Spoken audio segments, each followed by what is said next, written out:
Good day, waterhole wanderers, and welcome to Live at the Waterhole on this wonderful Sunday morning on my side. So we're starting off today at Stony Point, which is in the Western Cape of South Africa. And we've got some rock hyraxes over here, some dussies. Looks like they're making the most of the sun, playing about.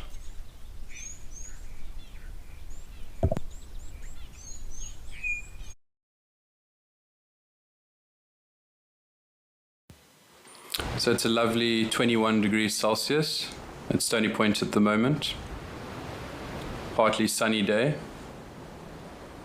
with 86 degrees humidity.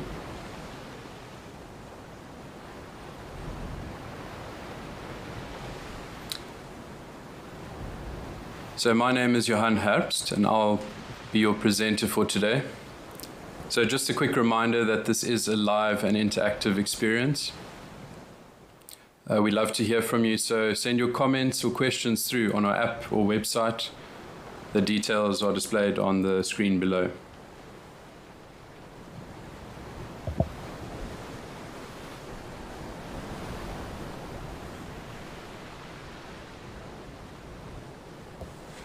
So Jive Bunny says, morning greetings to our host. Very good morning to you, Jive Bunny. From where are you tuning in? I'd like to find out a bit more about the viewers. Just hear where you're tuning in from.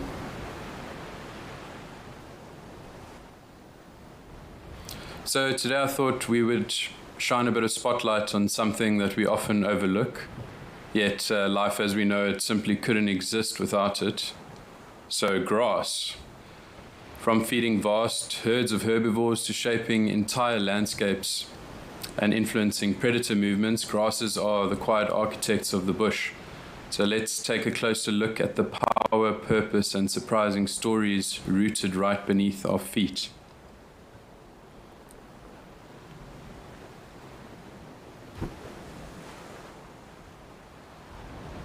So grasses belong to a family called Poaceae, and basically we wouldn't be able to have our most of our staple foods without grass. So most of our staple foods, like our wheat and our barley, our rice, our maize, all come from grasses.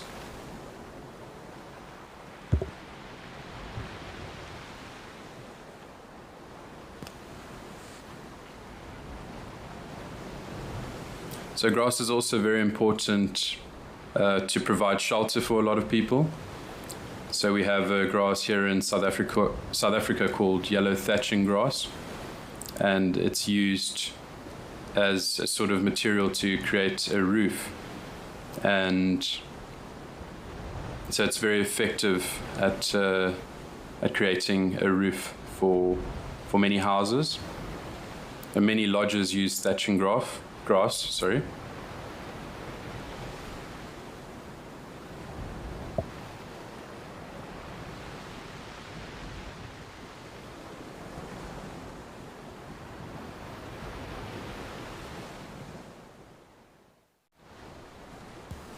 it's quite interesting over here. You can see this dussie busy eating some of this kelp. So this is a first for me. I haven't seen this type of behavior before. I know dussies, they eat lots of different parts of plants. So they can eat roots, they can eat fruits, they can eat seeds. They eat a lot of small shrubs and that, but this is the first time that I've seen a dussie actually eat kelp. So that's very interesting for me.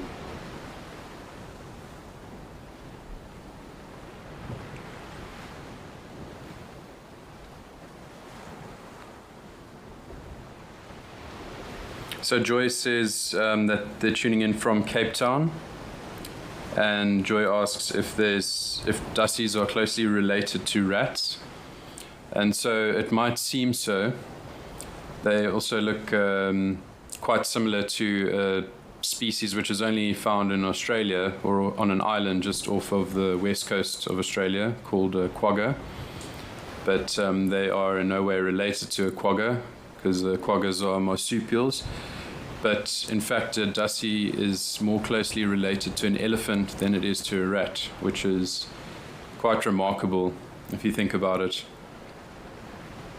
And that's just got to do with the DNA and also the skeletal structure of the dussie compared to that of the elephant.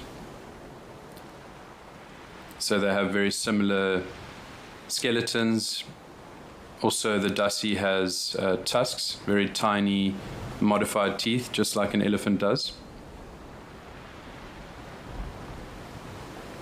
Okay, maybe something spooked this dussie that we had in picture.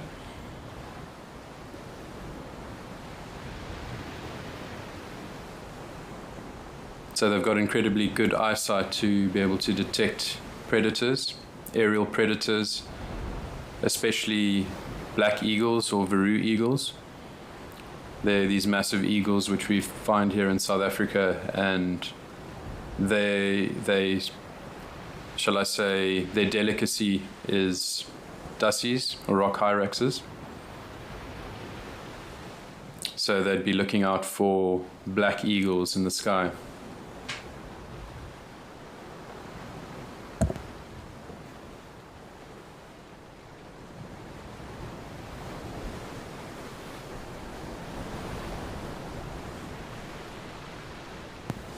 So Ari says, good morning everyone, greetings from the Netherlands. A very good morning to you, Ari. And it's so nice of you to tune in from the Netherlands. So I'm actually tuning in to you from Cape Town. So I'm actually not too far from Stony Point.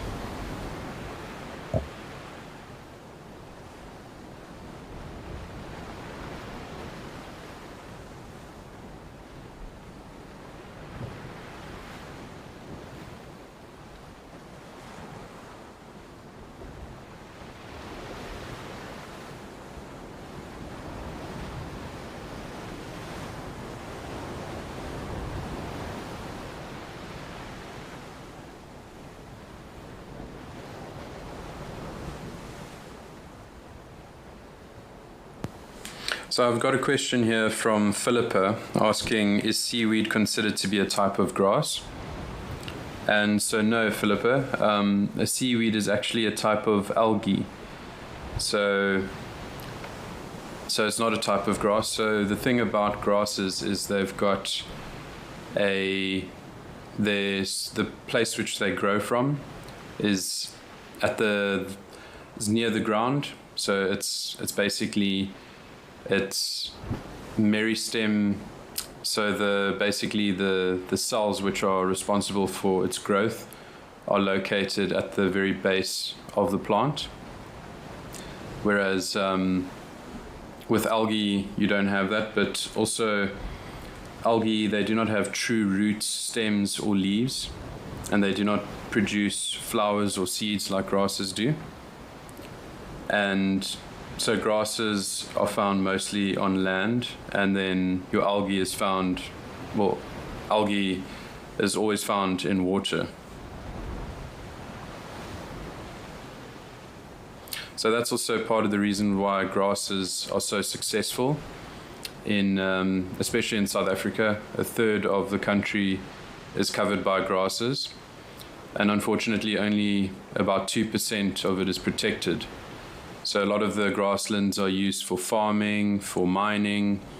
There's a lot of coal and other minerals found underneath the very diverse grasslands.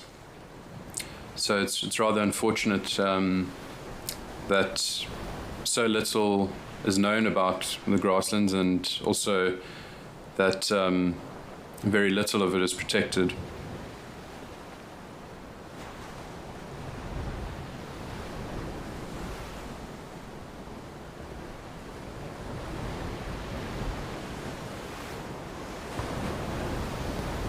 So Snazzy Fries is asking, what are these animals called? are they similar to squirrels?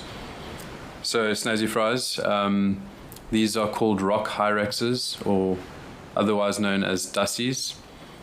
So they are actually more closely related to elephants, as I was mentioning earlier. But squirrels are actually a type of rodent. So they are, which is very bizarre, more closely related to elephants than a squirrel. So one of the largest land mammals is related to possibly one of the smallest land mammals.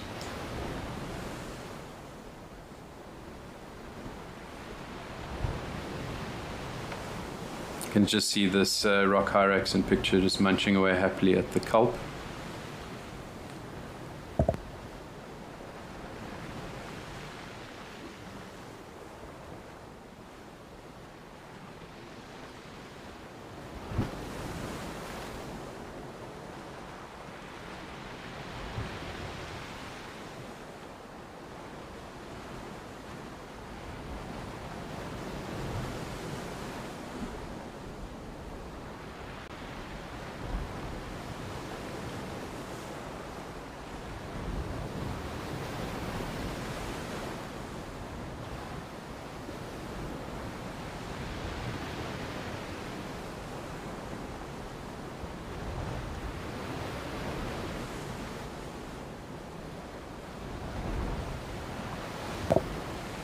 So I've got a question here from Joy asking, do dassies have claws to grip climbing the rocks? So they've actually got these soft rubbery pads on their feet, and they also have these glands which keep the pads slightly wet in order to grip onto the rock a bit better. So this creates some strong friction and suction, allowing them to grip onto the rocks, almost like a natural climbing shoe. And so they do have nails, but they don't have claws. And so they use these nails also to help them grip onto the rocks.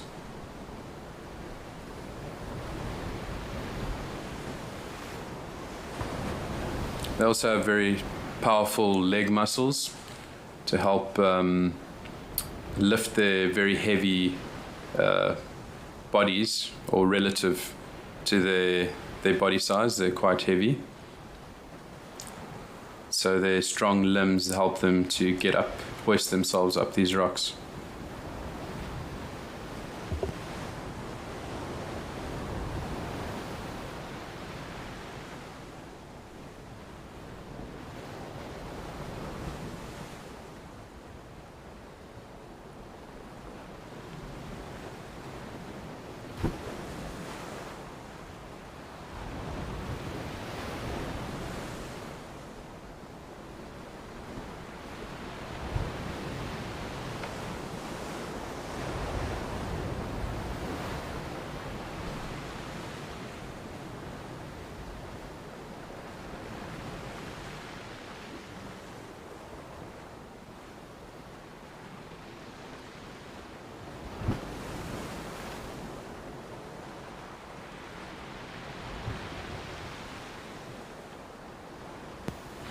Okay, so I believe there's something happening over at Naledi, so let's go and check that out.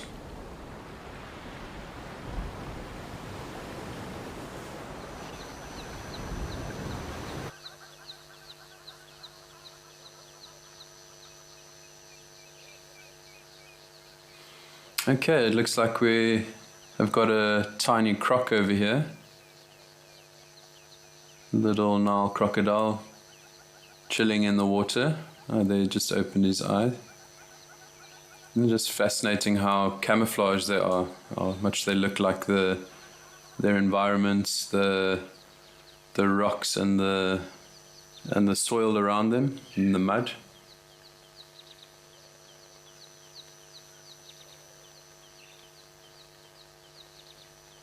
One of the most fascinating things I find about crocodiles is how they slow their heart rate down to 4 beats per minute when they are underwater, and this is to prevent them from needing too much oxygen or for respiration. So this is how they're able to stay underwater for up to an hour.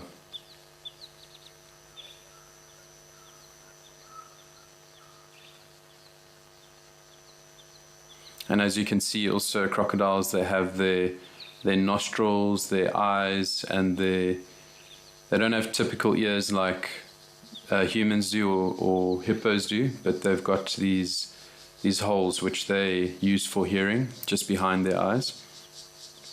And so you notice how all their senses, or their main senses, are above the water. So they're able to have their entire body submerged while they are looking out for any potential prey or any potential danger.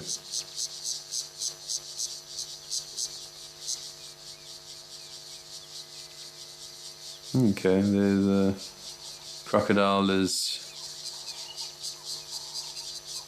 making moves.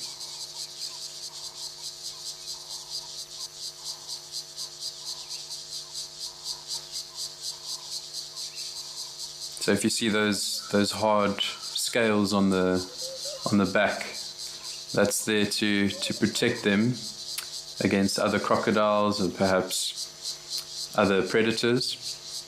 Because sometimes predators, for example, the caiman there in South America, they sometimes get taken by by jaguars. And I saw a video the other day which went viral.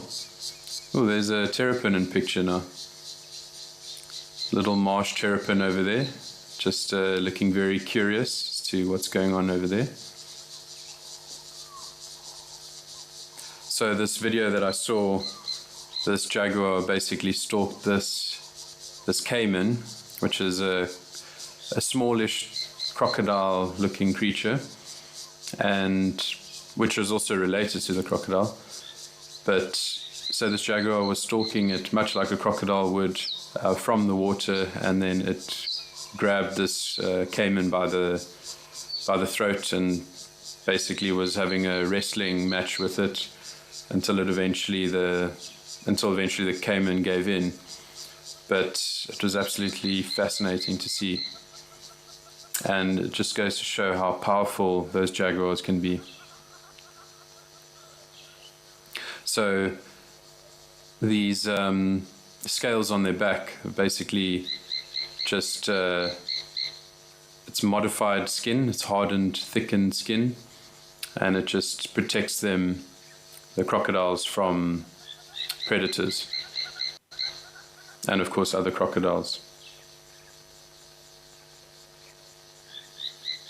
So the larger crocodiles aren't preyed on by too many different species, but definitely the smaller crocs get taken by lots of different species. Even crocodile eggs get sometimes taken by your Nile monitors or your water monitors. So they're your lizard, those large lizards which you find close to water. And they can also be taken by lots of different birds of prey.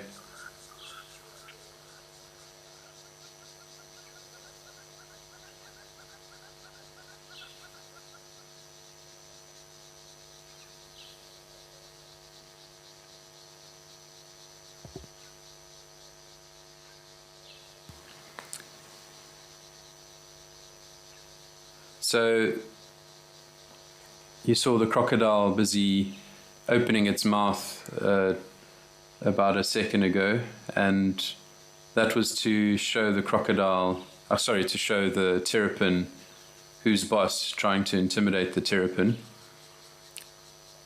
But sometimes crocodiles have their mouths open, and this is in order to cool them down.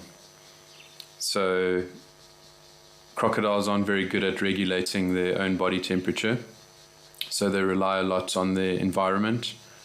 So often you find crocodiles basking in the sun on a warm day, and so they use this to help them sort of with their metabolisms and to help them warm their blood. and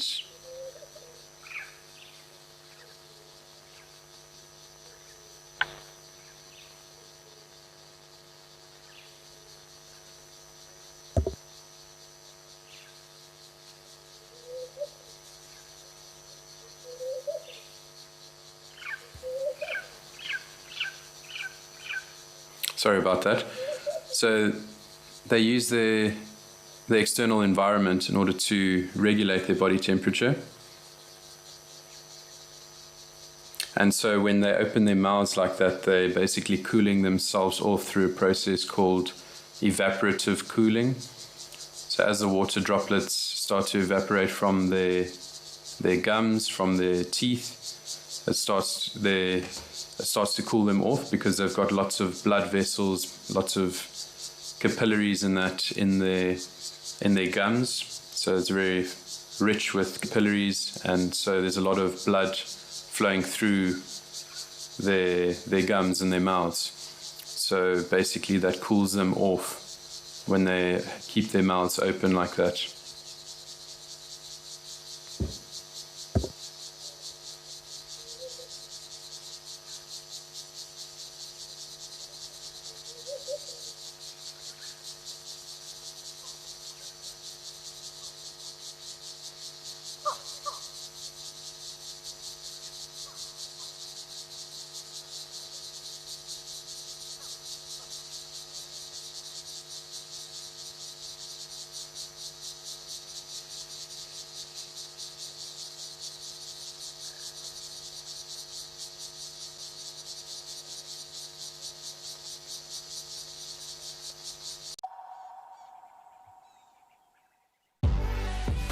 When nature calls, Maui is the only answer. Satisfy your wanderlust and take to the open road in one of our fully equipped motorhomes. Boasting a fridge, gas stovetop, AC and bathroom, our motorhomes are comfortable and spacious, making any self-drive adventure in the Kruger or garden route memorable. Whether you travel alone, as a couple or the whole family, Maui has a motorhome for you. Maui, home where you roam. Join me at Mabula Private Game Reserve from 6 to 11 May 2026 for a 5-night private safari for just 6 guests. Just incredibly exciting. Enjoy guided walks, take part in rhino conservation efforts, and explore Mabula's beautiful landscapes from open plains to rocky hills, alive with birds, animals, and vibrant plant life.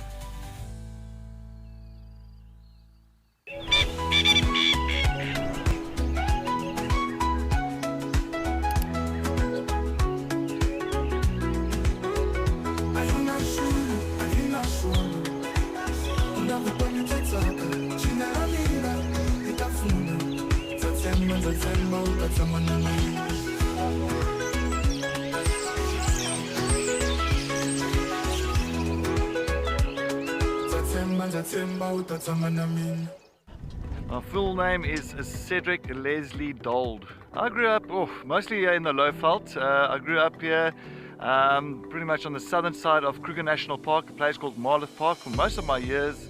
Something surprising about myself, I did play drums in a band for many years. Best sighting I presented, we found Palumba and the 2 cubs, and the cubs are just way big.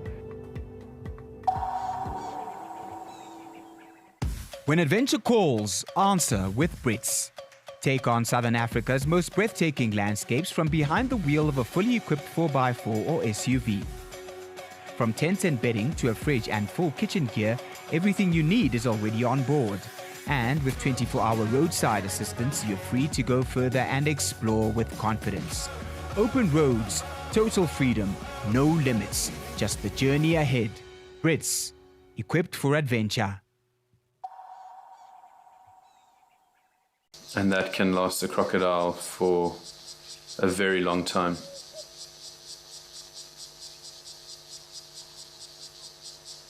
It looks like this croc is very active, is very hungry.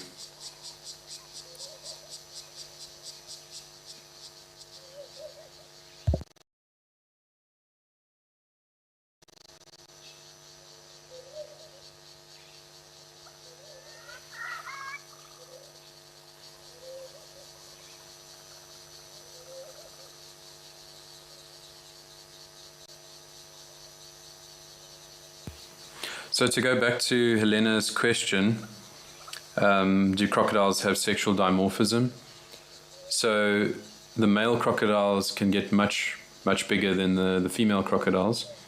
So the male crocodiles can reach up to, well, somewhere between 4 to 5 meters, whereas the female crocodiles, they only reach about 3 meters.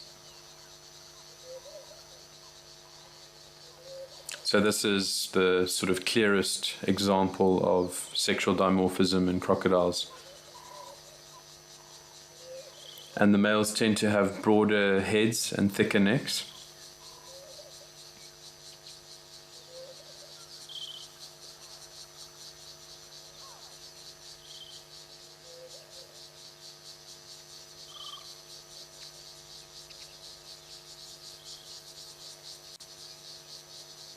So we also got a comment here from Mr. Elemental.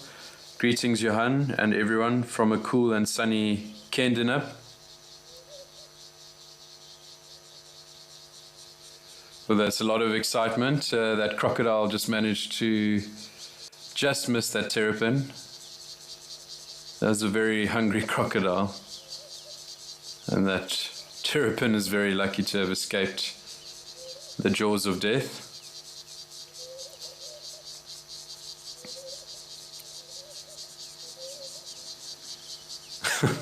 You can almost sense the disappointment of that crocodile over there.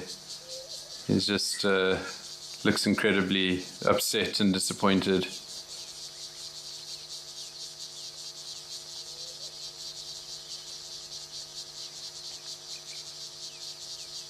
He's just like, I will get my revenge in this lifetime or the next.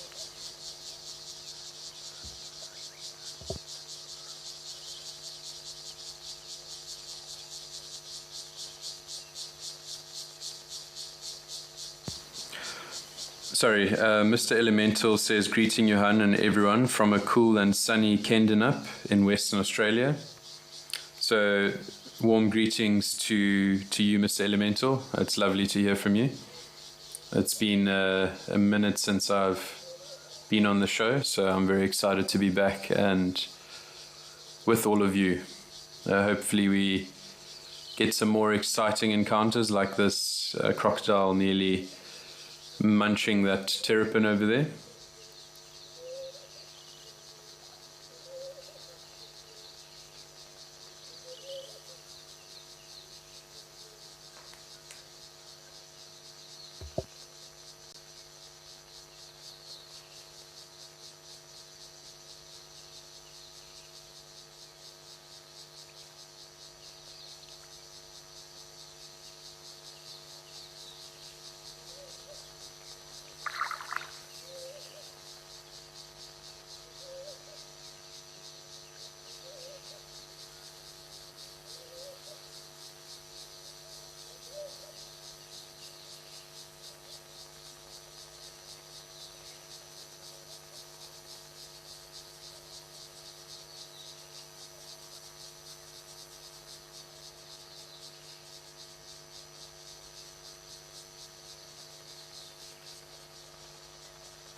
So Melanistic Marble is saying that it was out of shot, but it caught something in the reeds, a fish or a bird perhaps. I noticed a lot of frogs, toads at several of the waterholes last night.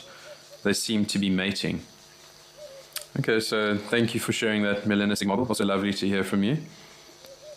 Yeah, it's unfortunate I didn't see. It looked a bit pixelated, but there's definitely a lot of excitement happening at this waterhole near Naledi Bush Lodge,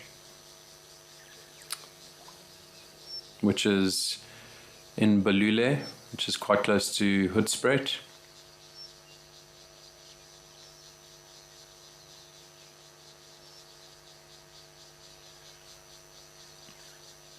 It's quite a nice 30 degrees Celsius at the moment there in Hoedspruit. Nice warm day. for the animals to cool off at the waterhole. But I wouldn't say a very hot day by Hoedspruit standards. I see the croc is heading back now to... Oh, nah, that doesn't look like that terrapin's going to make it. Go, terrapin, go, go! It looks like there's something following it, the crocodile over there. No, it looks like a terrapin following the crocodile.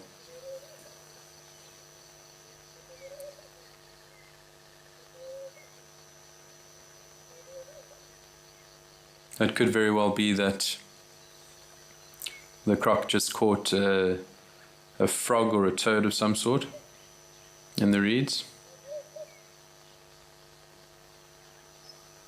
As I said, they're very opportunistic feeders.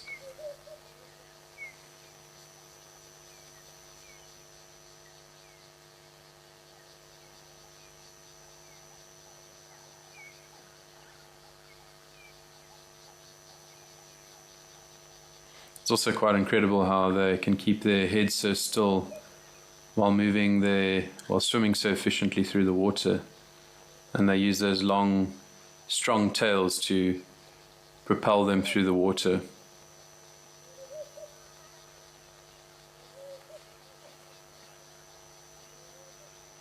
I know if I try and swim, my head moves around quite frantically, so the crocodile is a much better swimmer than me, for sure.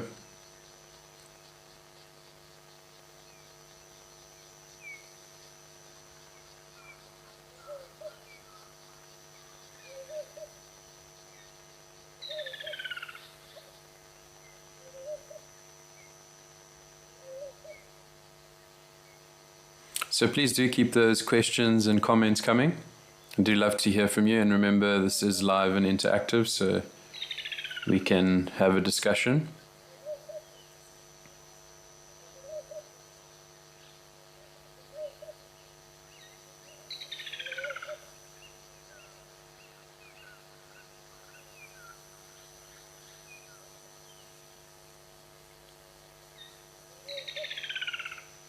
Looks like we've got a laughing dove over here on the edge of the water. It's pecking away at perhaps some seeds on the ground. And quite a brave dove, because you can see the eyes of the crocodile just at the edge of the water there. This is the most active crocodile I've seen in a long time. It's obviously very hungry. See how they wait in ambush for their prey to get close enough to the water's edge.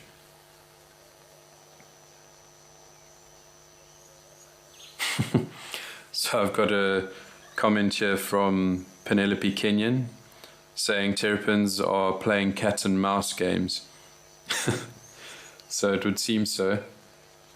They're playing a very dangerous game indeed of cat and mouse.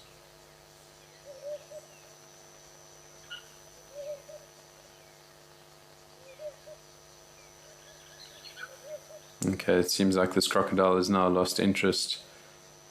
Maybe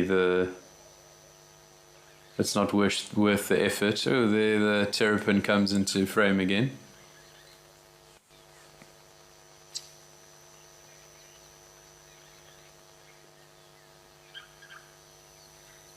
It seems maybe this particular terrapin is a bit too big for the crocodile. It seems the croc is going for those smaller terrapins, and maybe that it's a mother terrapin trying to protect its young.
So I've got a question here from Mr. New York asking, why do guides call them crocodiles? Aren't they gators? So in Africa we only get crocodiles, and in the States we have alligators.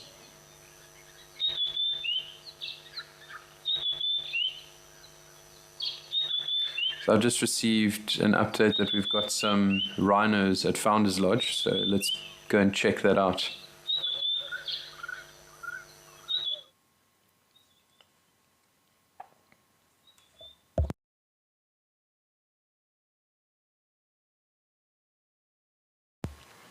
And lo and behold, white rhinos we have at Mantis Founders Lodge in the Eastern Cape, close to Gqeberha, formerly known as Port Elizabeth.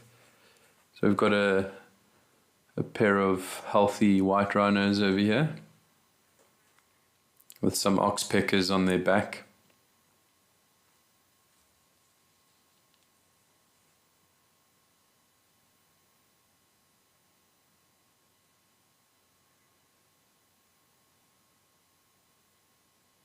Very privileged to be able to see these wonderful pachyderms. Unfortunately, they're being driven to extinction in many of the places where they occur. In South Africa, however, we've been quite successful in protecting the white rhino and the black rhino, but especially the white rhino.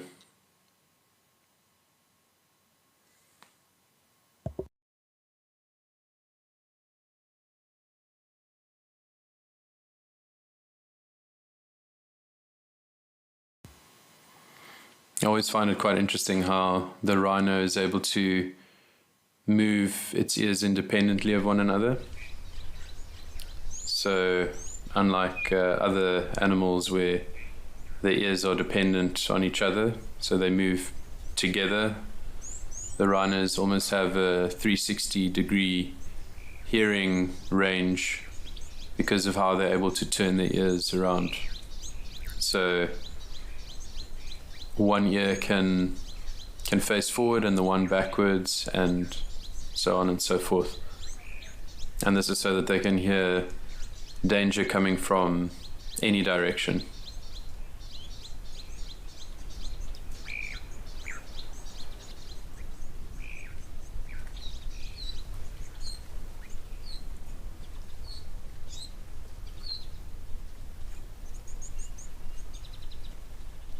And this particular rhino looks very peaceful.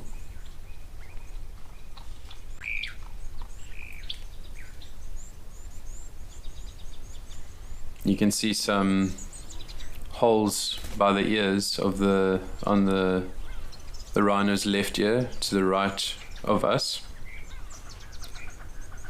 and that is actually a means to identify the rhinos individually. So leopards and lions and other animals are a bit easier to identify as individuals because of their spot patterns, or with lions they also have a unique whisker pattern. So if they're at the base of the whiskers there's some black spots, and so those are different for each individual, they're unique for each individual. And so with rhinos it's a bit more difficult to tell because they don't have spots or any markings to really identify them uniquely.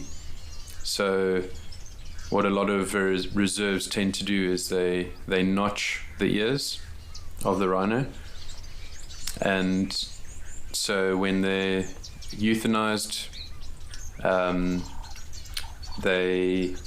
or when they're under anesthetic, when they're being dehorned, or if there's some other procedure that needs to happen, they then notch the individual, and they give it a unique notching pattern so that they're able to identify the individual. And in this way they're able to track the individuals around the reserve to see to just monitor the numbers to make sure that no rhinos are being lost on the reserve.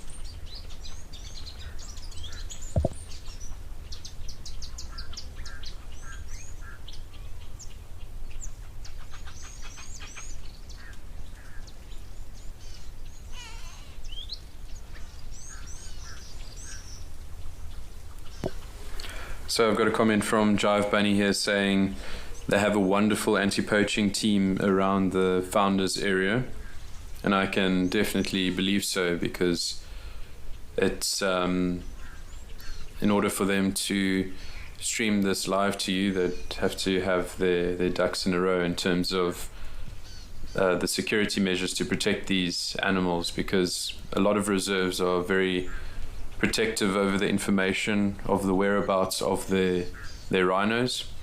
So they discourage people from geotagging their photos, because they're afraid that people might see it on social media and they might target a specific reserve because of that information, knowing how many individuals the reserve has and how big their horns are. So it's definitely not in a lot of reserves' interest to broadcast this information, but obviously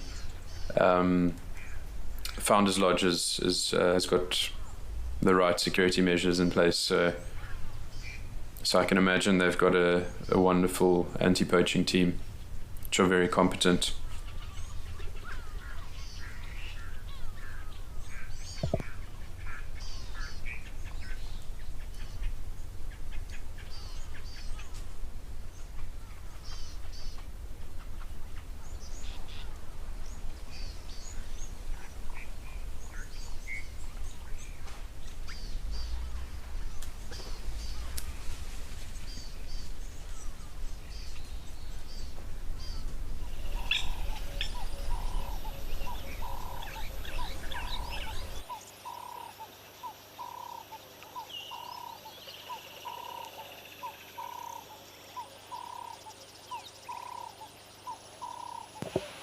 So I've got a question here from Dark Main Lover asking if when was the last time I've seen a big hunt on one of these cameras. And I actually can't remember. I don't think I have actually seen a big hunt on one of these cameras.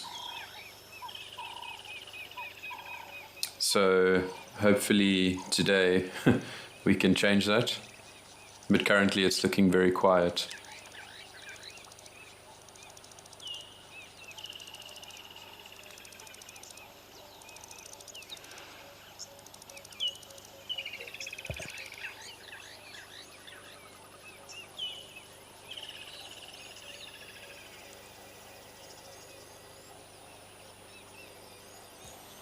So Zach has got an interesting question here.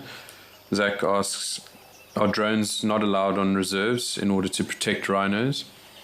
And so, yes, so many reserves don't allow drones. And if they do, then you have to ask for special permission.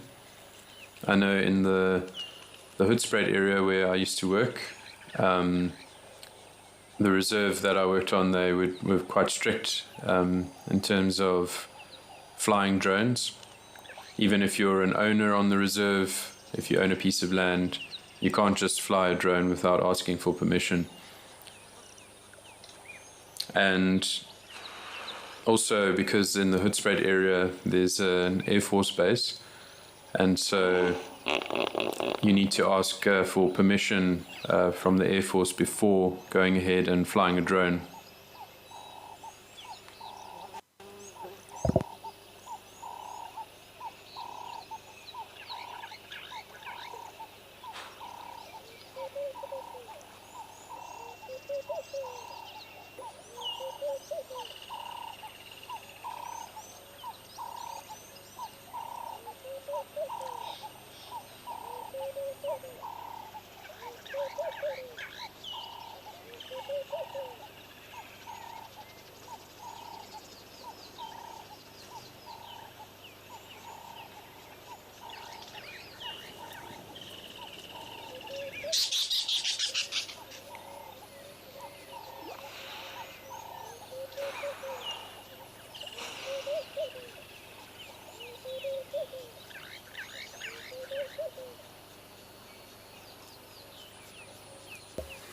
Some beautiful scenes around Jackie's Dam and the Sabi Sands over here. Just such peaceful scenes. And you can hear some birds in the background. The very iconic work harder from the Cape turtle dove.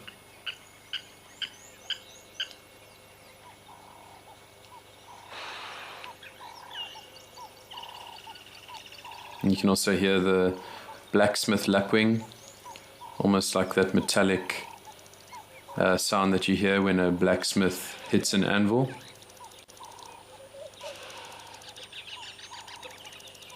You can also hear the laughing dove in the background. You can send us over to Hungry Story Lodge with some.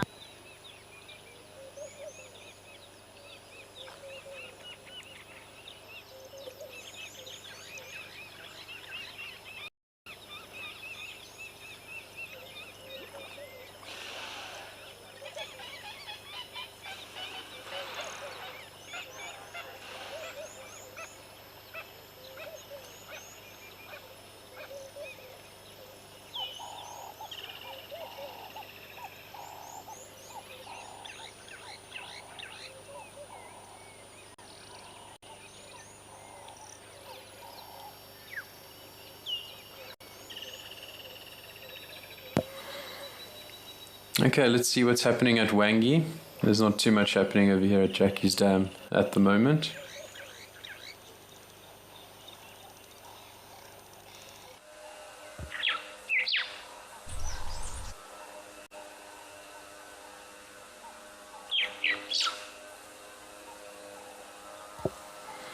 Okay, cool. We've got some marabou stork here in picture at Wangi Safari Lodge in Zimbabwe.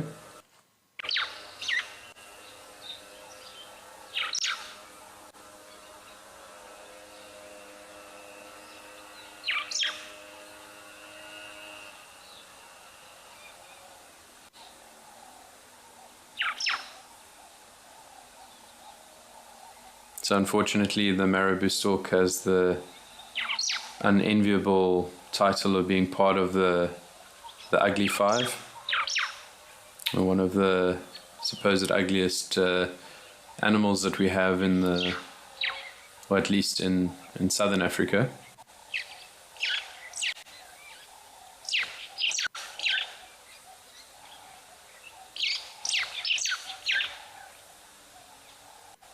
You often find them around carcasses, and so they typically help to clean up a carcass. They're very important in getting rid of parasites and and diseases which tend to develop when a carcass is left to rot and get putrid.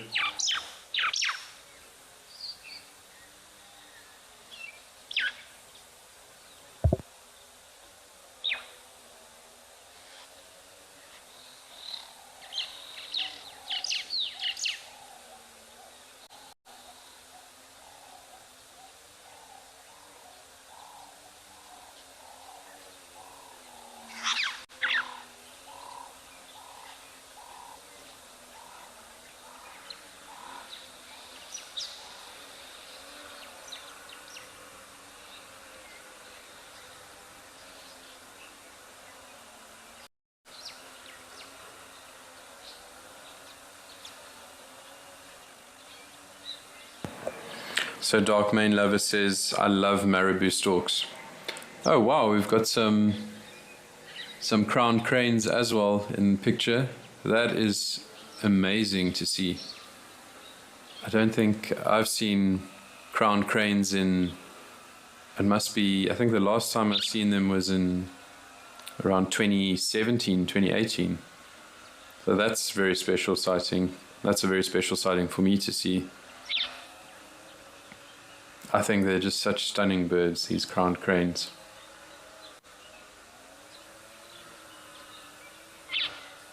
And a couple of days ago, as I was driving to Bredasdorp, I saw a blue crane, or a couple of blue cranes, so that's also very, very special to see.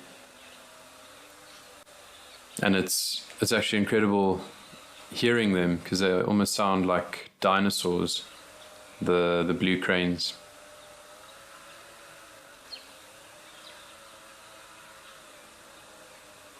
Or at least how Jurassic Park imagines dinosaurs to sound. You have a little blacksmith lapwing walking around merrily in the background.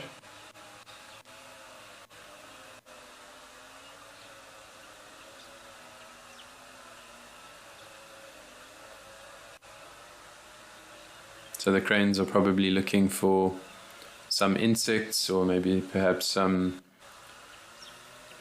lizards or some spiders or something in the grass over there.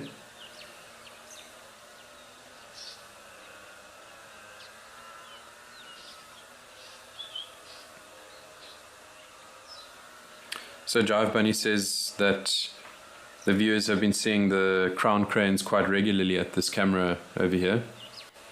And it's been a couple of months since I've been on the show, and I've been incredibly busy, so I haven't been watching the Africams as regularly.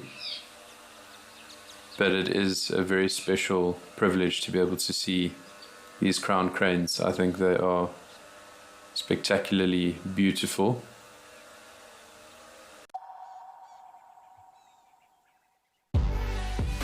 When nature calls, Maui is the only answer.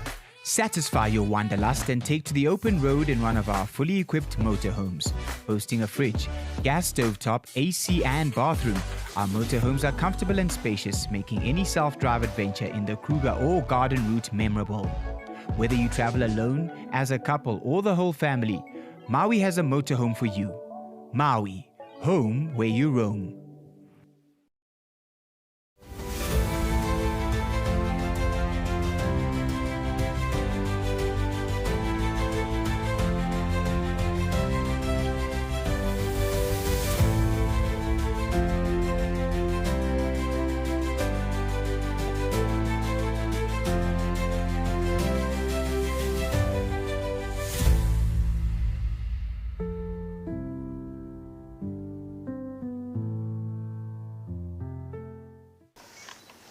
Even a hyena coming into the action as well now. Oh my word! She's stalking the hyena now. Leopard, hyena, lion, all together in one shot. Oh! Whoa. This is action-packed.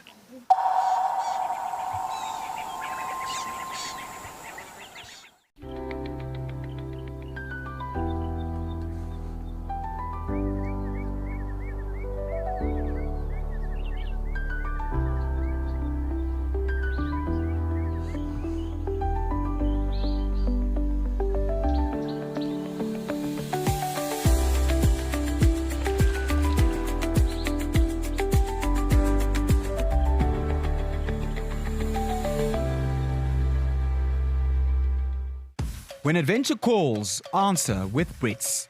Take on Southern Africa's most breathtaking landscapes from behind the wheel of a fully equipped 4x4 or SUV. From tents and bedding to a fridge and full kitchen gear, everything you need is already on board. And with 24-hour roadside assistance, you're free to go further and explore with confidence. Open roads, total freedom, no limits, just the journey ahead. Brits, equipped for adventure. Grasslands are very poorly protected, and many of the grasslands which are protected are normally areas which are quite inaccessible to humans. So, for example, the Drakensberg region in South Africa, which is a very mountainous area, is protected. But unfortunately, a lot of other beautiful, lush grasslands are being destroyed because of agriculture and because of mining activities.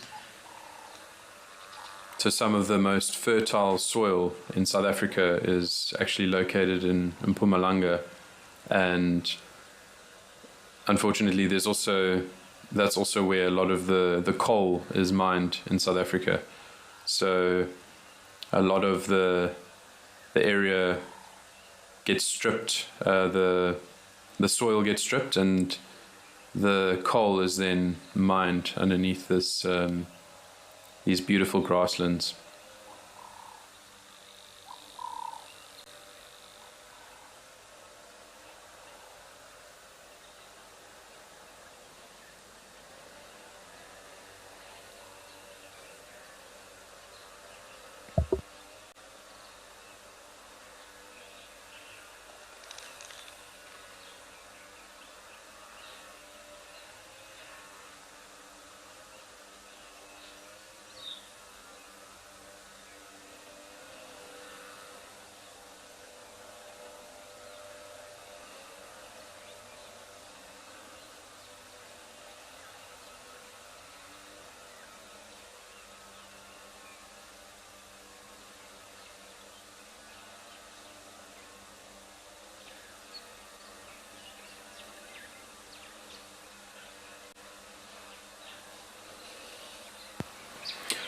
Let's go and see what's happening at Safari Hook. I believe there's some terrapin basking in the sun.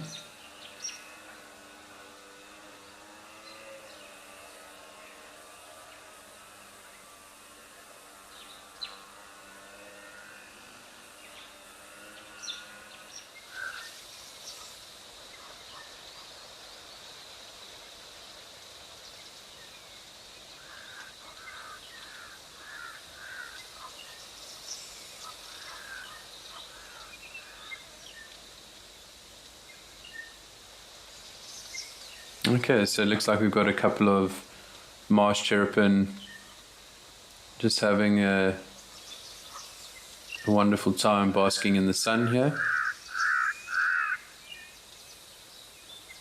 So your terrapins are also reptiles, and your reptiles are ectotherms, meaning that they rely on their environments to regulate their body temperature.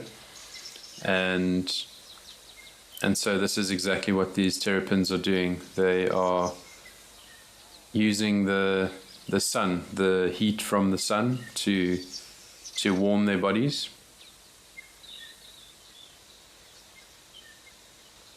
So humans are endotherms, meaning that they can regulate their body temperature internally. So we are not so dependent on the external environment to warm ourselves up or to have an efficient metabolism.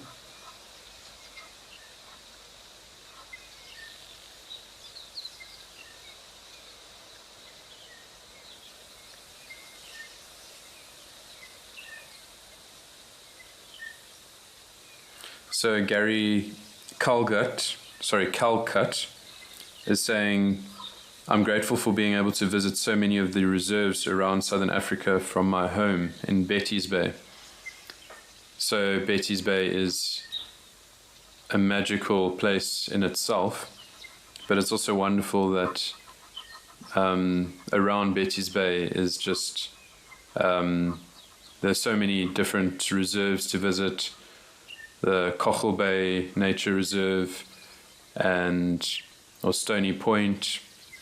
So it's definitely a great privilege to be able to live there in Betty's Bay, so close to the penguins and the rock hyraxes. So thanks for sharing that, Gary.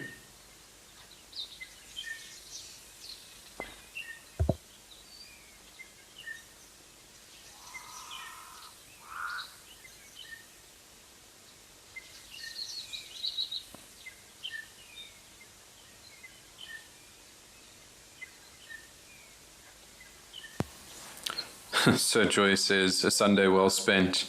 This reminds me of my husband and I. Lol. Yeah, definitely a fantastic way to be spending a Sunday afternoon.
So VC Loves Wildlife says, I must learn the differences between cranes and storks.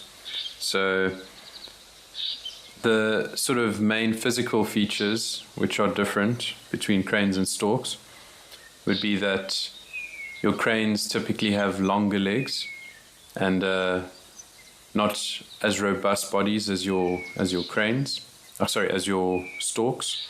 Your storks have very long bills but shorter legs, and your storks are mainly carnivorous, whereas your cranes are more omnivorous. So they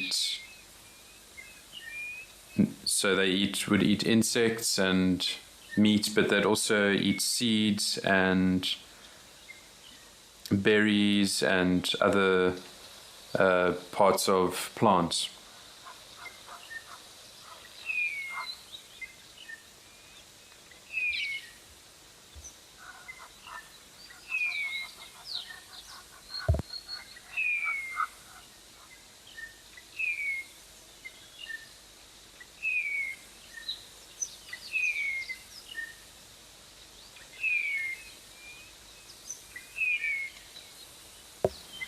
So let's go and check out some of the other cams. I believe we've got some ostrich. I didn't quite copy where.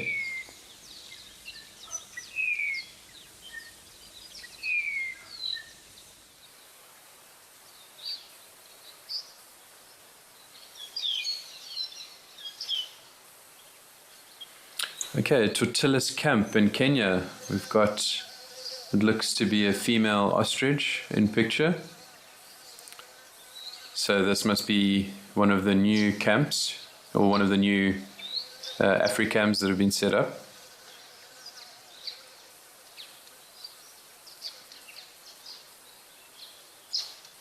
It's the first time that I've seen anything being broadcast from this camp.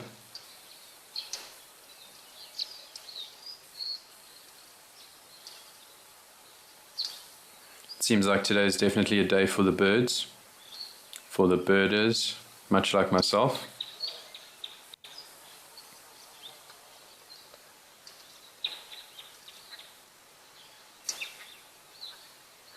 They just look, they're just such fascinating creatures, these ostriches. They just don't seem like they fit in at all in this environment.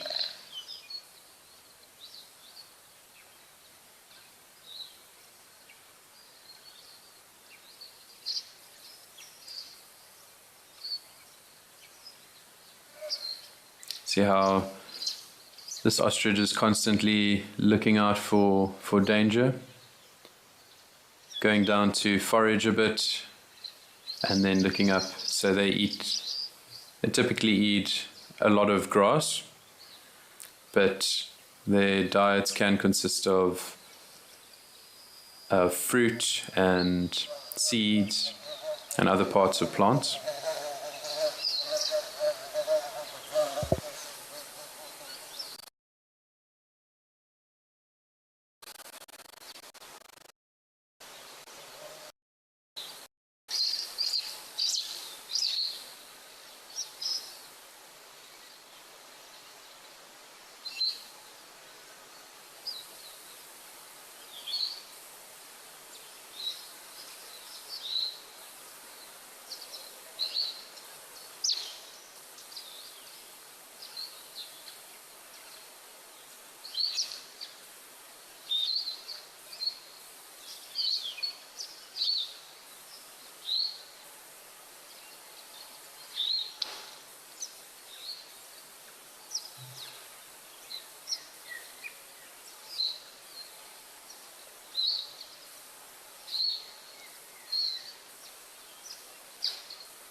So Melanistic Marble says this individual had one chick yesterday, and it's the second camera with a view of Kilimanjaro. So that's very exciting. That you can just see the chicken picture over there. Now that's very special.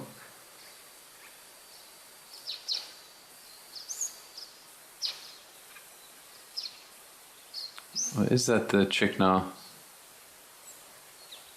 No, that's something else. My apologies. It looks like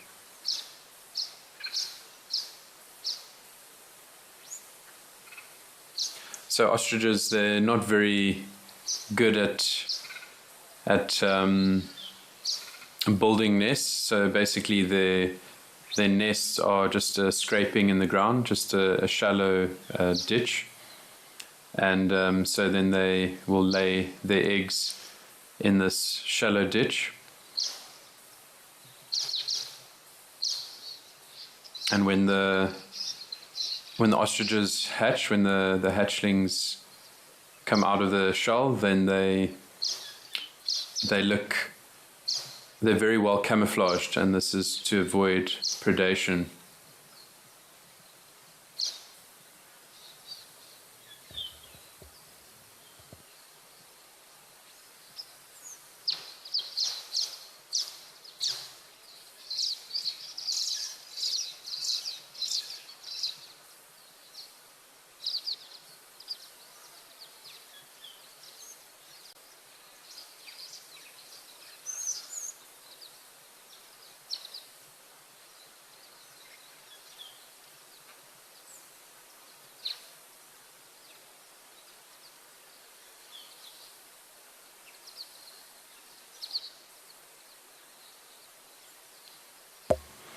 It looks like we've got some warthog in picture too.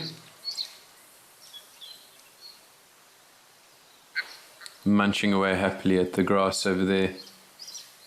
They also love tubers and bulbs, the roots of many plants, and the modified stems.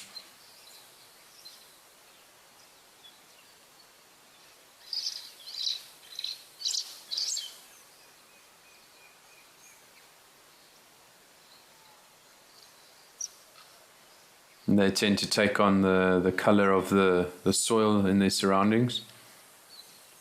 You because they love to wallow. You'll typically find a warthog wallowing away happily in the middle of the day. It's nice and hot.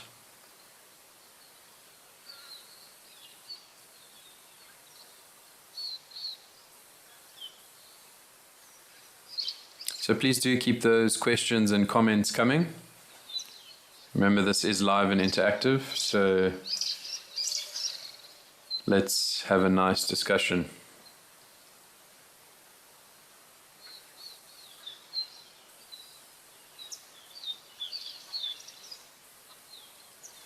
So going back to our theme of grasses, I'd like to know what the grass looks like where you live at the moment. Is it green? Is it dry?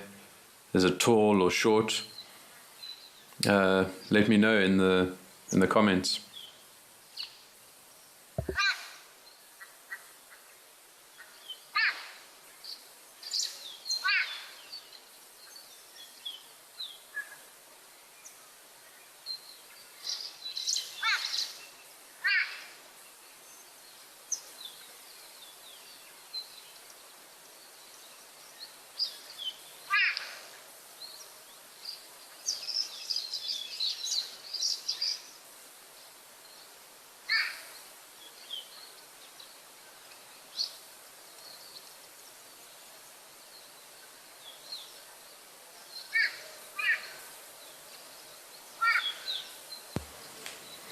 So the reason I chose the theme for today of grasses is because I stumbled upon an old magazine which I had, which basically is called The Wild Magazine. And excuse me for a second.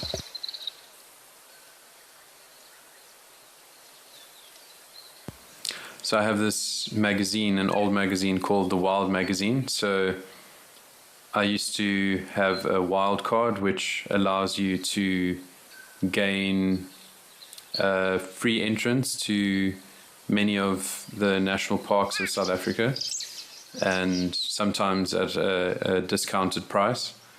And in any case, you used to get a magazine with your membership, a sort of, I think they published a magazine every few months. And so what inspired me was an article on grasses, and so I just think grasses are fascinating, and they're so crucial to our survivals as a species. And I was just mentioning some of the many uses of grasses. I mean, life as we know it just wouldn't exist without grasses. So I mean, if you think about it, we wouldn't have bread or pasta or millie meal, which is a popular staple here in South Africa. We wouldn't have beer. We wouldn't have a lot of furniture, because a lot of furniture is made from bamboo. And bamboo is also a type of grass. It's the tallest grass that we get. And also, we wouldn't have thatch roof. You know, we wouldn't have houses with thatch roof, which is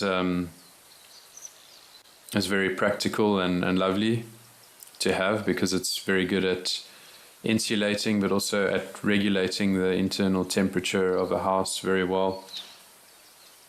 And I love the smell of thatch. It always reminds me of holidays in the Kruger National Park as a kid. So also, if you think about it, we wouldn't have any dairy products or anything that so most of our animal produce comes from, so the animals like your cows and that, they depend on grass. So grass is incredibly important. And also so many species, as you can see, the warthogs are also dependent on grass, and your ostriches, your buffalo, your waterbuck, your rhino, your white rhino, even elephants are very dependent on grasses. So during the wet season, when grasses are abundant, elephants tend to feed on more grass.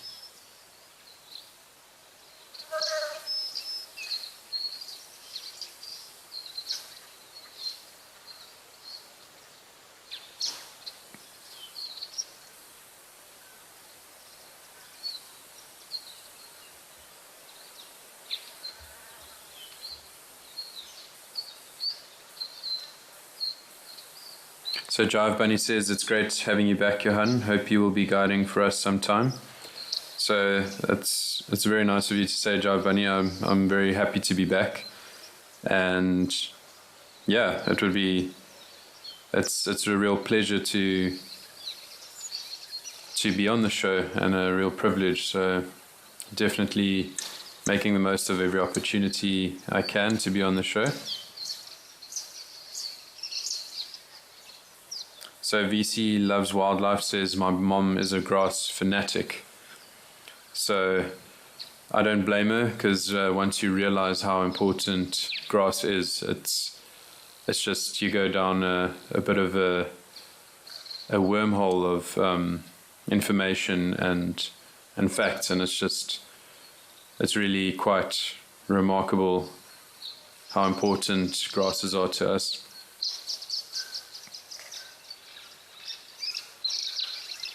And when I was a student, I first learnt about the importance of grass when I was doing subjects involving pasture sciences and range management and that sort of thing. So it's very important to manage our pastures and that, in order to ensure that there's enough food for the animals in a game reserve or a national park and that. So that's part of the responsibilities of a game ranger or a reserve manager.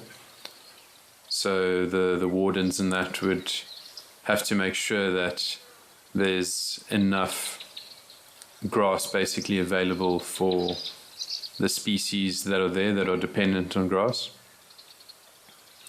And so if there isn't, then they have to either relocate some species, or sometimes, unfortunately, they have to cull some species to avoid a mass dying out of species. And so this culling, although albeit quite sad, and it's an unfortunate necessity that also provides a lot of nourishment and food for many of the people in the communities that surround the game reserves.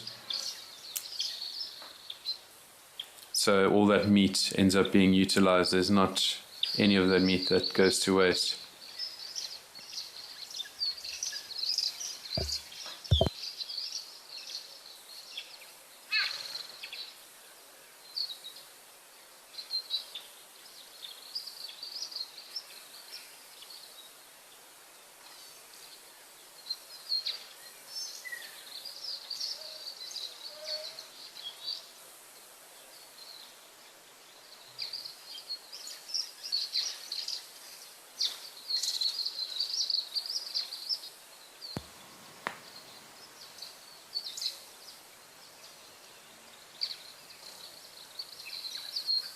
So I've got a question here from Melanistic Marble asking, when nature calls, Maui is the only answer. Satisfy your wanderlust and take to the open road in one of our fully equipped motorhomes. Boasting a fridge, gas stovetop, AC and bathroom, our motorhomes are comfortable and spacious, making any self-drive adventure in the Kruger or garden route memorable. Whether you travel alone, as a couple or the whole family, Maui has a motorhome for you. Maui, home where you roam.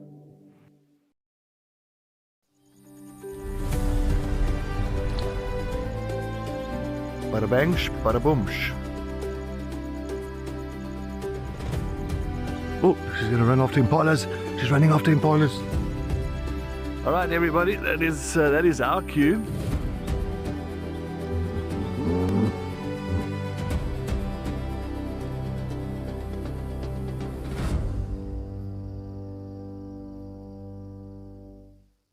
It's time to have a conversation with the animals we need to protect the most.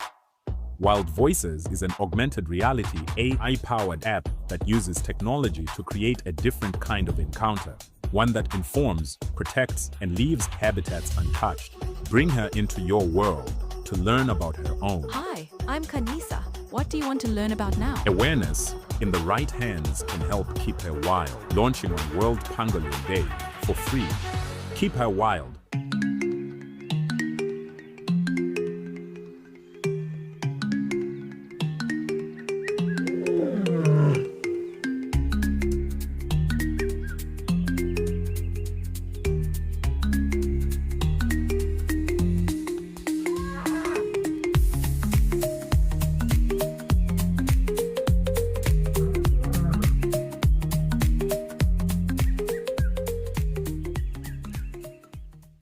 When adventure calls, answer with Brits. Take on Southern Africa's most breathtaking landscapes from behind the wheel of a fully equipped 4x4 or SUV. From tents and bedding to a fridge and full kitchen gear, everything you need is already on board. And with 24-hour roadside assistance, you're free to go further and explore with confidence. Open roads, total freedom, no limits, just the journey ahead. Brits, equipped for adventure. Today, because it's not a piping hot day in most of our camera locations, so it's only 26 degrees Celsius and partly sunny over here in Oldonyo, and there's supposedly a 70% chance of rain later on in the day, so perhaps there's not as much of a need to drink water, so maybe the elephants are busy feeding at the moment.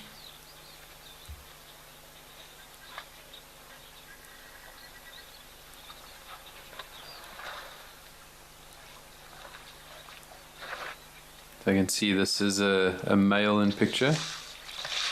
You can see the genitalia hanging there between the legs, and also you can see the forehead is quite rounded, whereas your female has quite an angular forehead.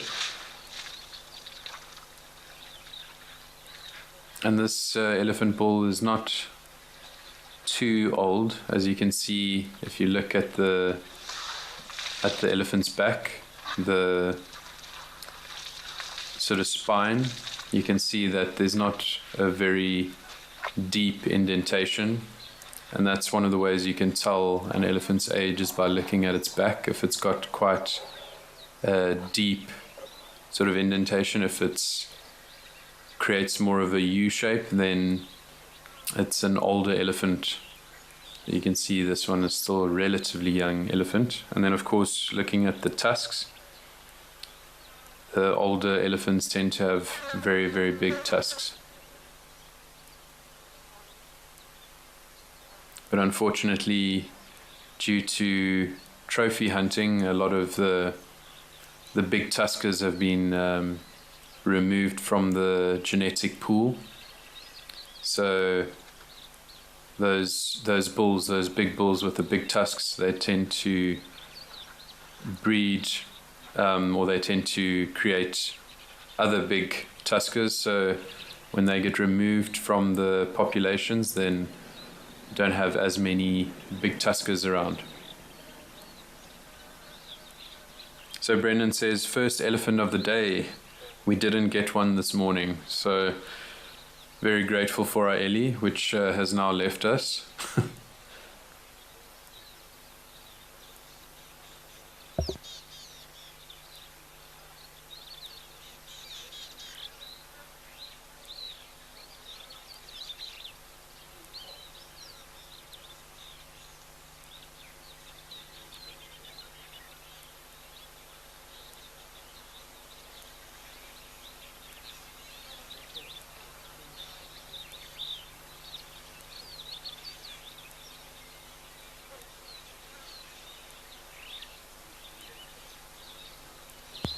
can see a lot of elephant dung around this water hole over here.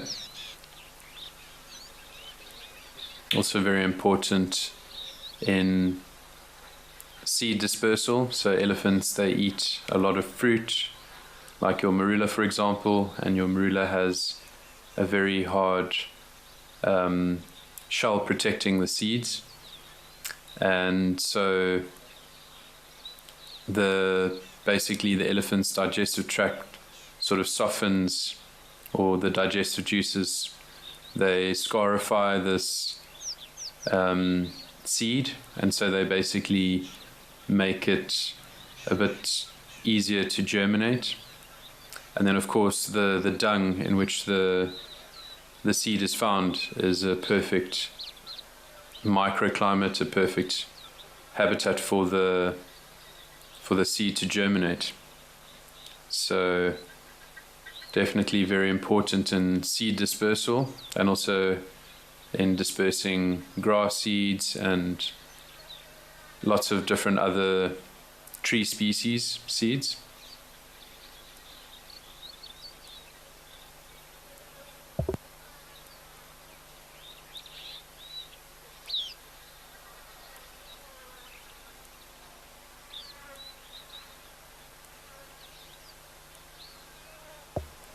So the elephant dung is also a very important food source for the dung beetles, as we know. But then also you tend to find hornbills foraging through the elephant dung, and that's to get to the beetles, the dung beetles in that are busy eating the dung. So they're sucking the sap out of the dung, and then you just end up with a dry pile of semi-digested plant material which gets left behind. And so that moisture contains a lot of nutrients, and so that's what the dung beetles end up surviving off of.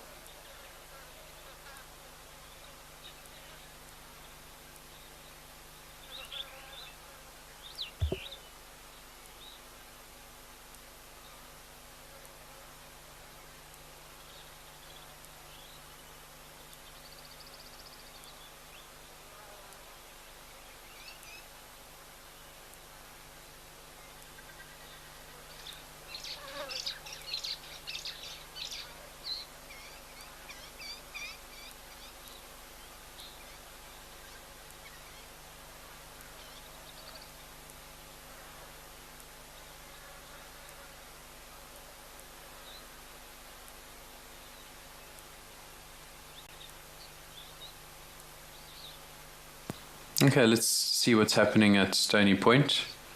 Perhaps a dussie or a, dare I say, penguin.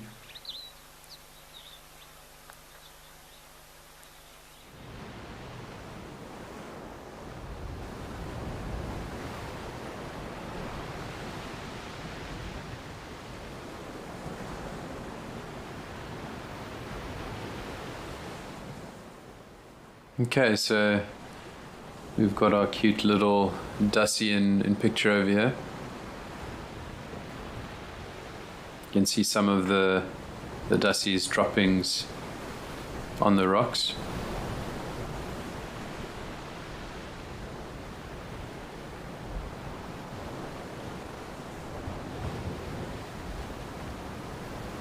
So you'll always find dussies or rock hyraxes close to some sort of rocky outcrop. So they love these rocky homes because they live in crevices, and so they use it as a protection, and they basically use it as their homes. And they're found across Africa and even in the Middle East.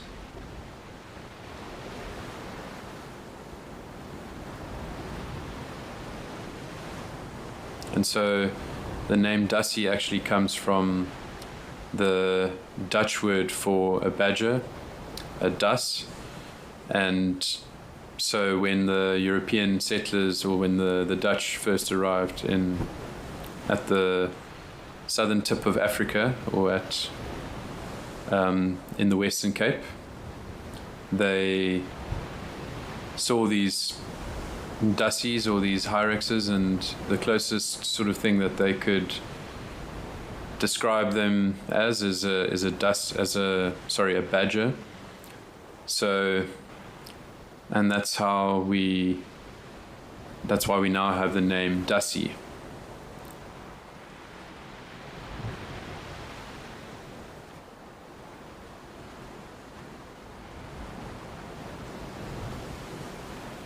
So the dassie is also, as I mentioned earlier, the closest living relative to the elephants, and not only because of the tooth structure and the foot anatomy, or the skeleton, but also because they have some of the same internal organs, like the multi-chambered stomach, like an elephant has. So there's many different reasons why they are the closest living relative to the elephants.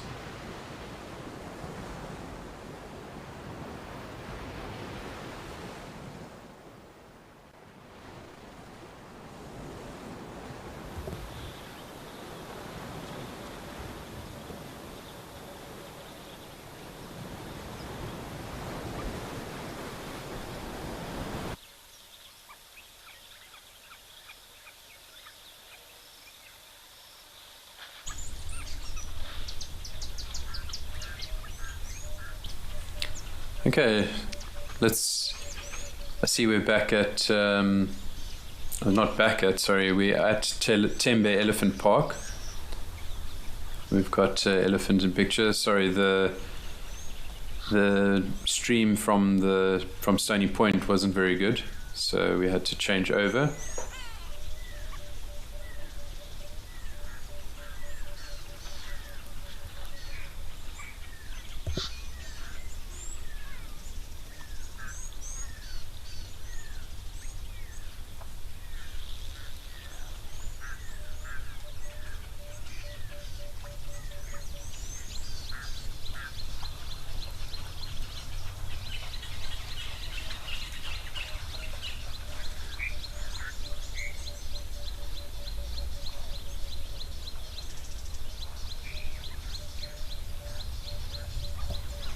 So we also have some woolly-necked stork over here in picture, just in the foreground over here. So as you can see, we were talking about the comparison of the crane and the stork earlier, and you can see these storks have quite short legs, and they've got much longer beaks than the cranes.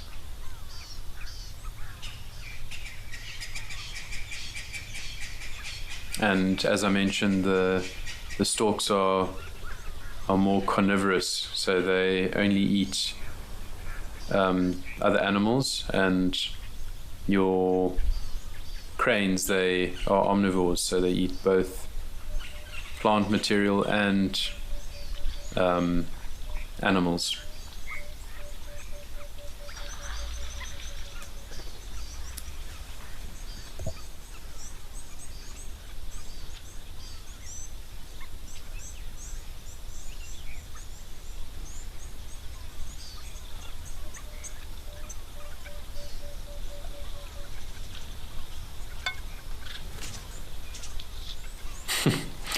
Looks like those storks have been chased away by the elephant over there. Looks quite grumpy.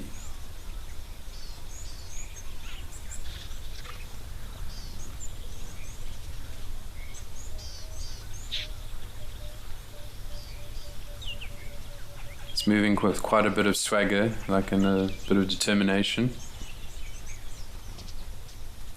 A bit faster than the normal gait of the elephant.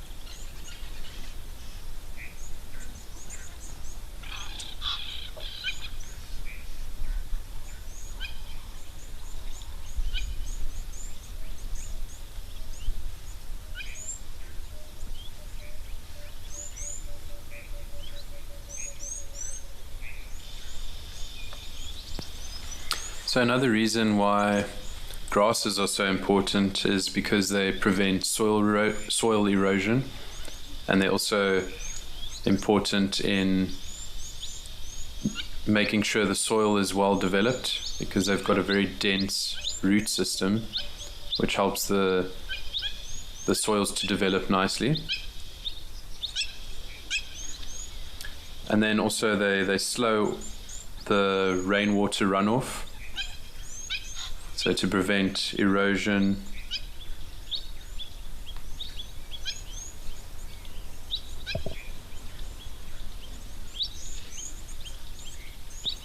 So I've just got some information that there's some zebras at Founders, so let's head over to Founders.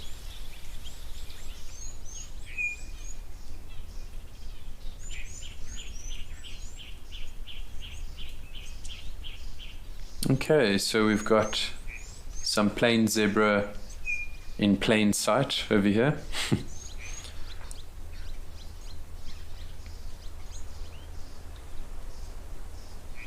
So you can see you've got two females over here to the right, and perhaps the male that's busy rubbing himself up against the rock there.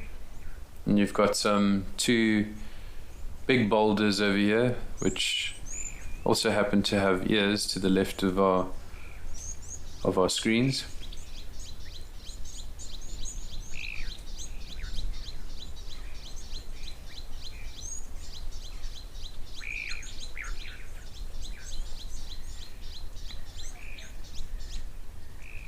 See that zebra is just getting rid of that itchiness which is caused by those blood-sucking parasites like your ticks and your fleas. They tend to cause a lot of irritation and itchiness.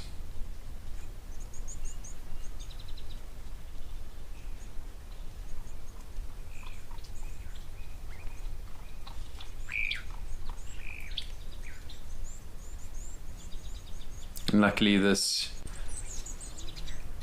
oxpecker has come to the rescue for this rhino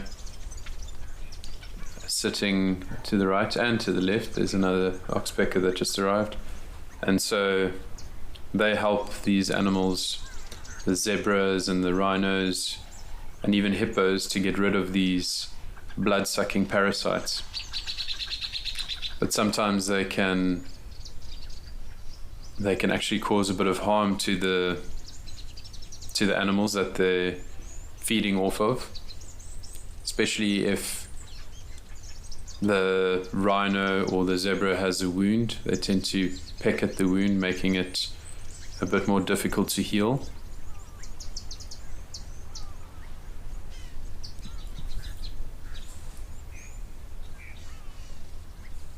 So the oxpeckers, they tend to feed off of the blood and the surrounding mucus, which is generated by the wound.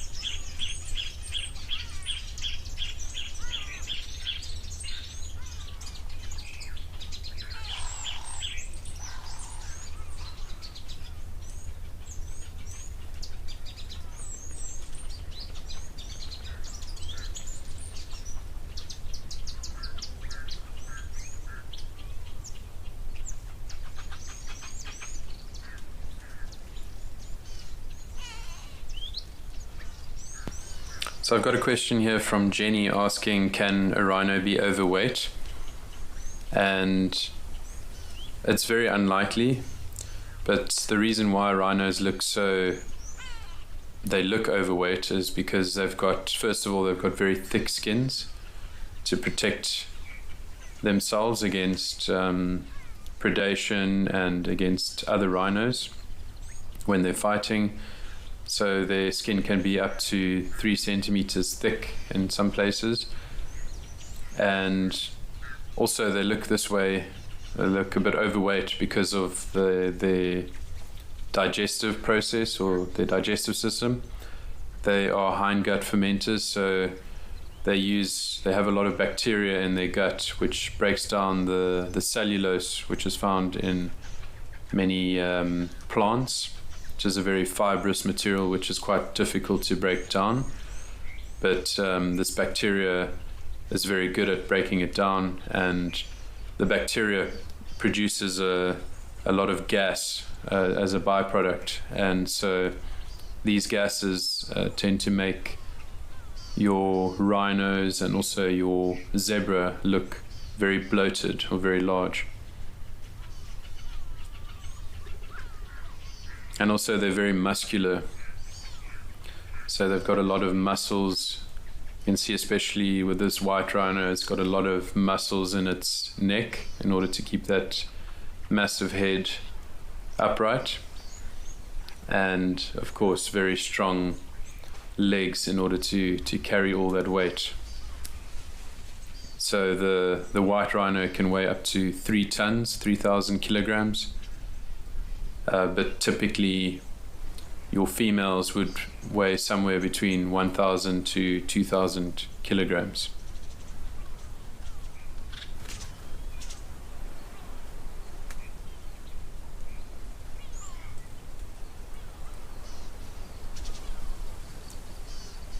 So this thick skin also protects them against the blood-sucking parasites like the ticks, as I mentioned, but sometimes the ticks, they can get into folds of skin, and they can get into the cracks, and so they're still able to suck the blood of the rhino and cause a lot of irritation.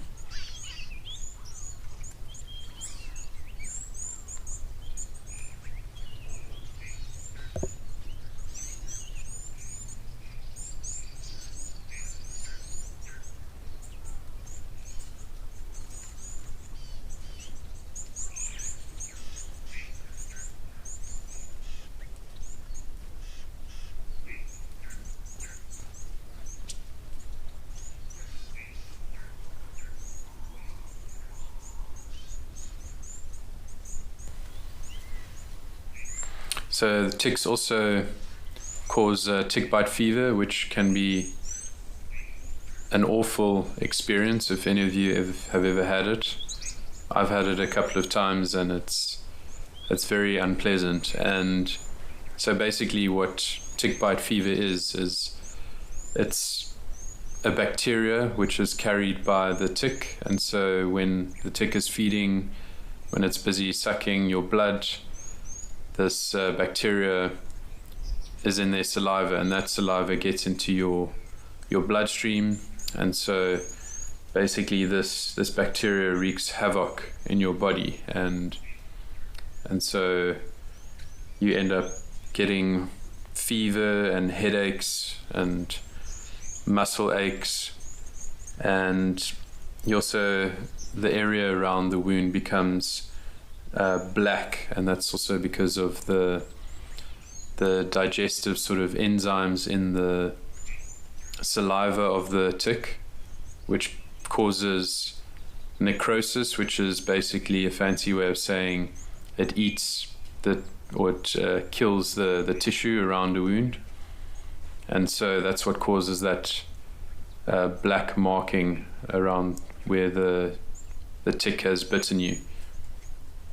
So it's very important when you're walking around in the bush to make sure you regularly check yourself for ticks, because they can spread tick bite fever.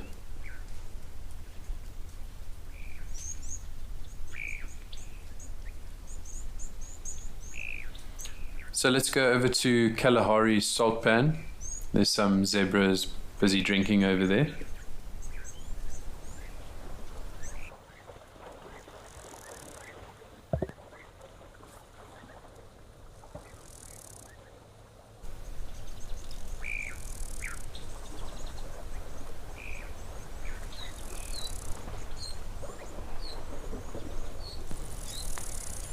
Okay, we've got a lovely shot of some beautiful zebra in picture.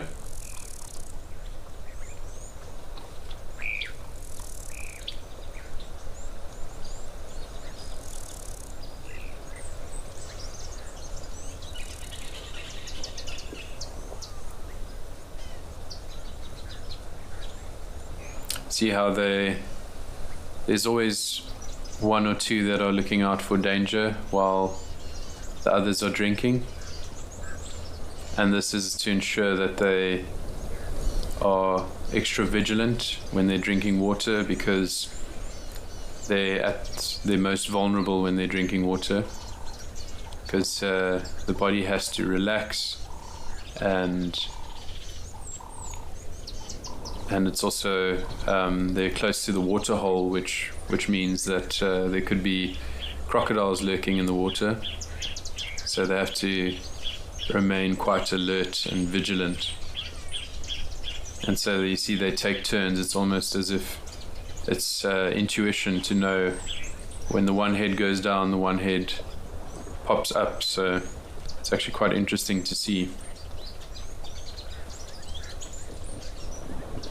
And I had the privilege many moons ago to be able to track cheetah, and basically the cheetah, whenever they sat to catch their breath after walking for kilometers, they would normally sit with their heads facing in different directions, so that they can have a 360-degree view around them and constantly keep an eye out for any danger.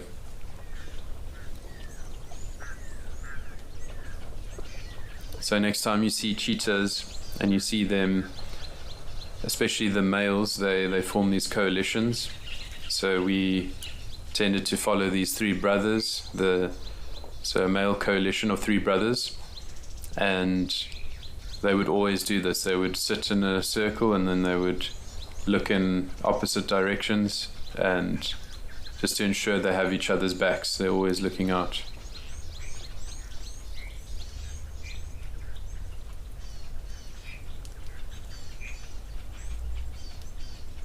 It looks like a lovely day there at the Kalahari salt pan in Botswana.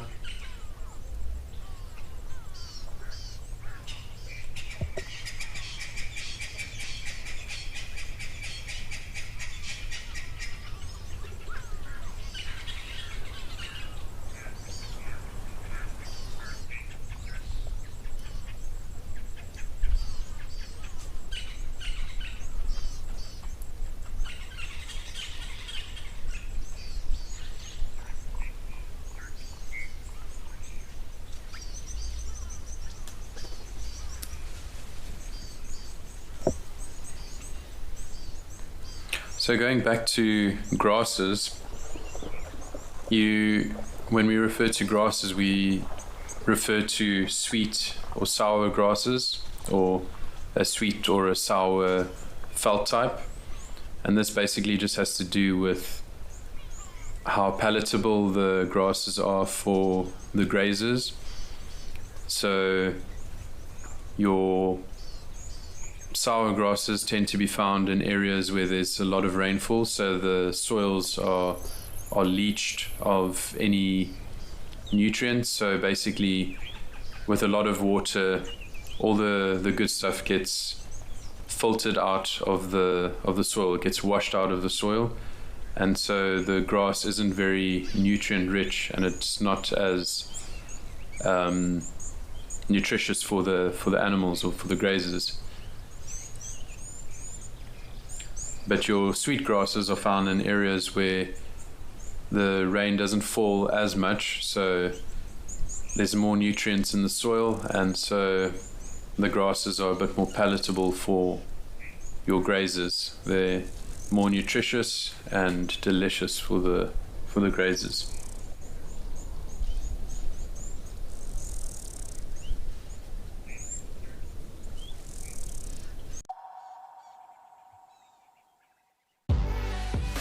When nature calls, Maui is the only answer.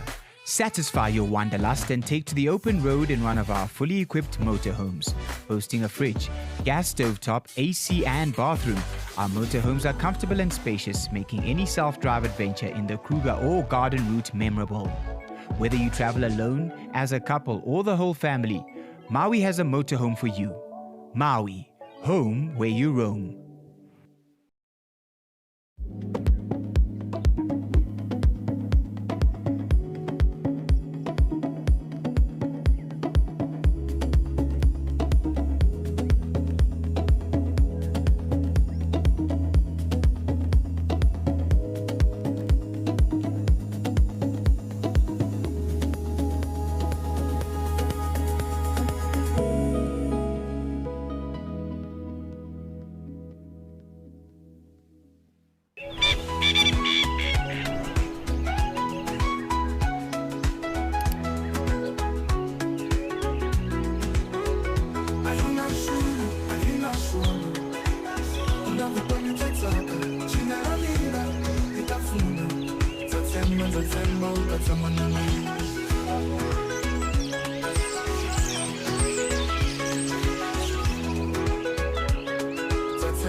Best sighting I've presented, I found myself with wild dogs.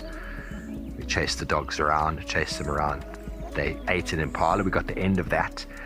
Then another impala went into Gowrie Dam down the road there, and the wild dogs went around. Eventually the impala came close to the bank. One wild dog went and grabbed it and then just pulled it out and just did what wild dogs do. It was an emotional experience, but it was very, very special. When adventure calls, answer with Brits. Take on Southern Africa's most breathtaking landscapes from behind the wheel of a fully equipped 4x4 or SUV. From tents and bedding to a fridge and full kitchen gear, everything you need is already on board. And with 24-hour roadside assistance, you're free to go further and explore with confidence. Open roads, total freedom, no limits, just the journey ahead. Brits, equipped for adventure.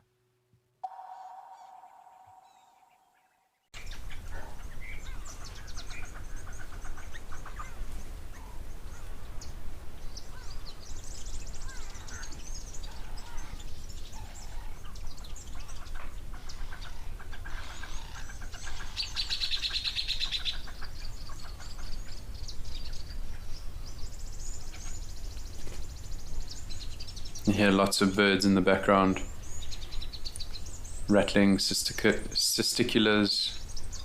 and your sunbirds, your white-bellied sunbirds.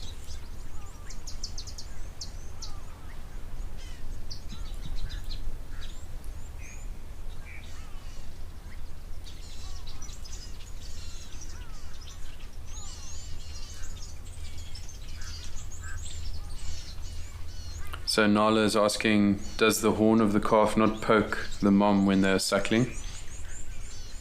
So this is also part of the reason why the rhino have such thick skin, is so that they don't feel that poking as much. Doesn't really bother them too much. But the calf normally doesn't have a very big or sharp horn, so it's normally quite stubbed, so it doesn't bother the mother too much.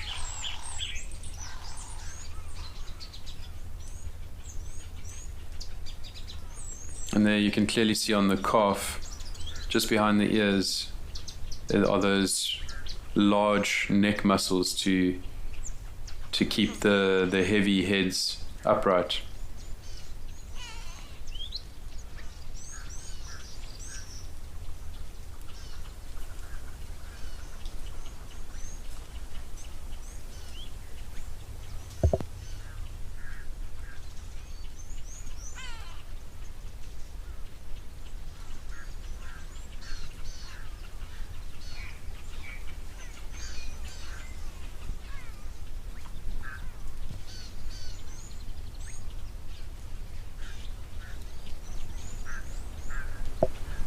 So that ball of muscle there behind the ears is referred to as a nuchal hump. And so that's where all those muscles are located to support the weight of the head.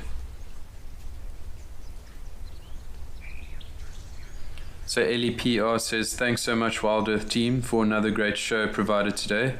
Much appreciated. So it's an absolute pleasure, LEPR, and thank you for tuning in. It's always lovely when the viewers interact, and it's very much appreciated. So thank you very much to everyone, to all the viewers who interacted and asked questions and sent their comments through. It's definitely been a very fun show today. Although the sightings were a bit limited, but maybe next time we'll have a few better sightings. So Mr. Elemental says, thanks for a great show, Johan and Wild Earth crew. It's an absolute pleasure, Mr. Elemental, and it's always great to hear from you, so thank you very much for tuning in.